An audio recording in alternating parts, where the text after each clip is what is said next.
There is a persistent and deeply seductive illusion embedded in the way most people think about interstellar travel. It is the illusion that the primary obstacle is mechanical, that the fundamental challenge facing any civilization attempting to cross the vast dark void between star systems is simply a matter of building a sufficiently durable ship, packing enough fuel, and keeping the biological crew alive long enough to reach the destination. This intuition feels reasonable. It feels grounded. It feels like the kind of problem that advanced engineering might someday solve. But it is wrong. Not slightly wrong, not approximately wrong. It is wrong in the most profound and unforgiving sense that physics allows. The true barrier to interstellar travel is not mechanical at all. It is mathematical. It is geometric. It is written permanently and without negotiation into the foundational fabric of space-time itself.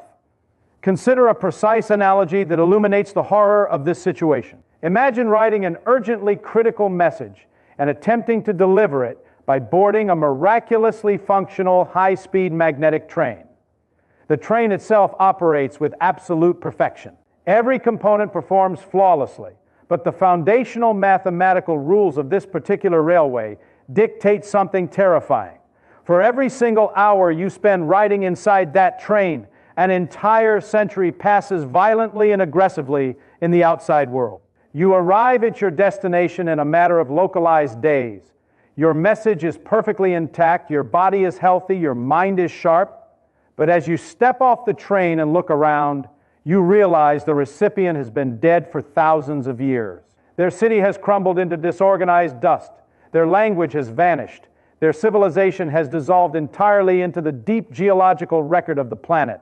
The message you carried so carefully is now mathematically and permanently meaningless. Not because the train failed, but because the foundational rules of the railway itself made meaningful delivery a geometric impossibility from the very beginning.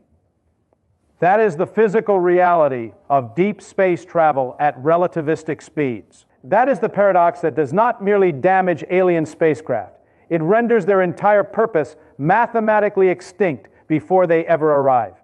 To understand why the universe constructs this brutal trap, we must begin with the elegant and foundational geometry of space-time. Human biology is exquisitely calibrated to perceive time as a universal constant.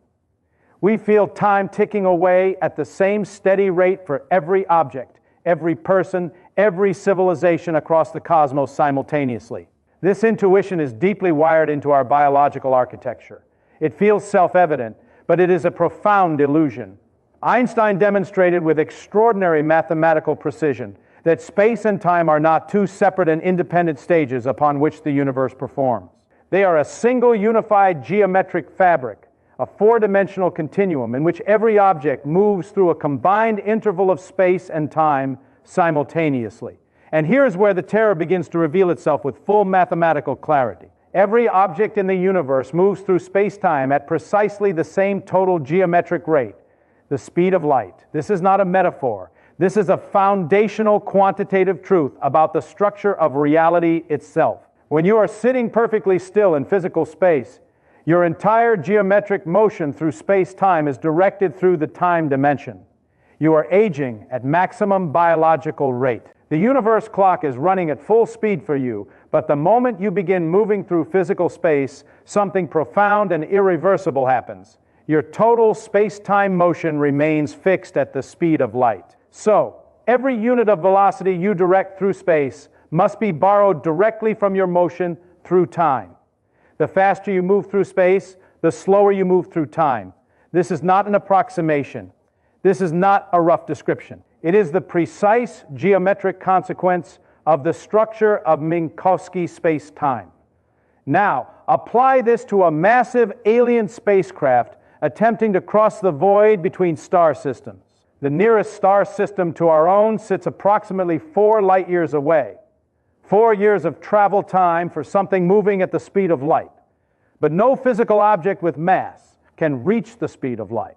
The mathematics of special relativity dictate that as a massive object accelerates toward that absolute cosmic speed limit, the energy required to continue accelerating does not grow linearly. It grows without bound. To push a ship of meaningful mass to the speed of light would require infinite energy. So, the spacecraft must travel at some large fraction of that limit, perhaps 90%, perhaps 99%, and at those massive fractions of light speed, time dilation becomes genuinely catastrophic. At 99% of the speed of light, the time dilation factor is approximately 7%. For every single year experienced by the biological crew inside the ship, 7 years pass in the wider universe.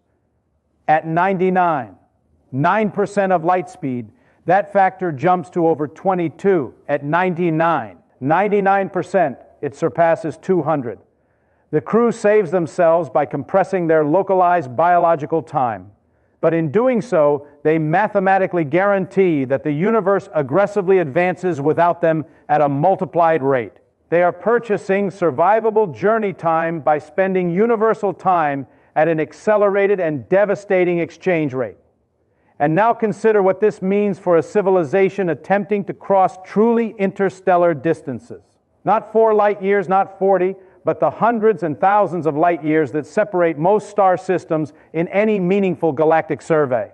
Even traveling at the most extreme relativistic speeds that physics permits short of the absolute limit, the time elapsed in the broader universe during the crossing is not years, it is not decades, it is centuries, millennia. The biological crew might experience a journey of several localized years, but the universe they left behind has aged by thousands of years in their absence. The home world that launched them has had entire civilizations rise and collapse while their ship moves silently through the void. The mission parameters that made the journey purposeful have been rendered completely obsolete by the unforgiving geometric arithmetic of relativistic time. But temporal severing is only one layer of this mathematical catastrophe. There is a second horror layered beneath it that compounds the destruction with brutal physical force. It involves the behavior of space-time itself in response to heavy mass moving at extreme velocities. When a massive object accelerates through space, it does not simply move passively through a static background. It actively distorts the geometric fabric of space-time around it. This is the foundational insight of general relativity. Mass curves geometry, and when that mass is moving at relativistic speeds, the curvature it induces does not sit still. It propagates outward through space-time as gravitational waves, ripples in the fabric of the cosmos itself. A spacecraft of meaningful mass accelerating to relativistic speeds would generate gravitational wave emissions of significant magnitude. The ship would not glide silently through the void. It would churn the fabric of space-time aggressively behind it, generating a geometric wake of rippling curvature. And that wake would not simply dissipate harmlessly. The intense localized distortion of space-time geometry immediately surrounding the vessel would subject the ship structure to tidal forces, differential gravitational accelerations acting across the physical extent of the craft. At sufficiently extreme velocities and masses, these tidal forces would not be negligible engineering inconveniences. They would be structurally catastrophic. The mathematics of general relativity do not grant exceptions for clever engineering. The geometric distortion is a fundamental consequence of mass moving through curved space-time at relativistic speeds. You cannot insulate a spacecraft against the mathematics of the fabric it is moving through. So, the picture that emerges from honest and rigorous physics is this. Any civilization attempting to send biological representatives across meaningful interstellar distances faces a layered geometric elimination. The first layer is temporal severing. The speed required to make the biological journey survivable mathematically guarantees that the broader universe advances by centuries or millennia during the crossing. The crew arrives to find that the civilization they intended to visit has either fundamentally transformed beyond recognition, destroyed itself, or simply ceased to exist as any meaningful entity thousands of years before the ship decelerates into the target solar system. The second layer is structural. The gravitational wake generated by extreme relativistic mass imposes tidal forces on the vessel that compound the already catastrophic energy requirements of the journey with additional mechanical destruction. The crew, if they survive the gravitational turbulence, arrive as what we might precisely describe as temporal ghosts. They are physical entities who have successfully crossed the geometric void. But the temporal context that gave their journey meaning has been completely destroyed by the mathematics of the crossing itself. They left a home world. That home world no longer exists in any form they would recognize. They intended to visit a specific civilization. That civilization has either evolved into something incomprehensible or vanished entirely. They are alive. They are coherent. They are precisely where the navigation system promised to deliver them. And they are completely and permanently severed from every single purpose that motivated the journey in the first place. This is not a problem that superior engineering resolves. This is not an obstacle that more advanced materials overcome. The temporal severing is not a malfunction of the spacecraft. It is a direct and inescapable consequence of the geometry of space-time operating precisely as it must. The gravitational wake is not a design flaw. It is the foundational response of the curved space-time fabric to localized mass at relativistic velocities. The mathematics does not care about the sophistication of the civilization that built the ship. It does not negotiate with biological urgency or technological ambition. It simply executes the geometric consequences that the structure of the universe mandates. What this means at the deepest level is that the cosmos enforces its own vast physical scale, not through mechanical obstacles, but through mathematical ones. The universe does not need to destroy the ship with asteroid collisions or radiation fields or fuel exhaustion. It simply allows the ship to travel perfectly. It permits the crew to survive completely. It delivers them to the precise coordinates they targeted. And then it confronts them with the full temporal arithmetic of the crossing, the realization that the universal clock never paused for them, that every year they compressed into localized survival time was a year the broader universe spent moving irreversibly forward without them.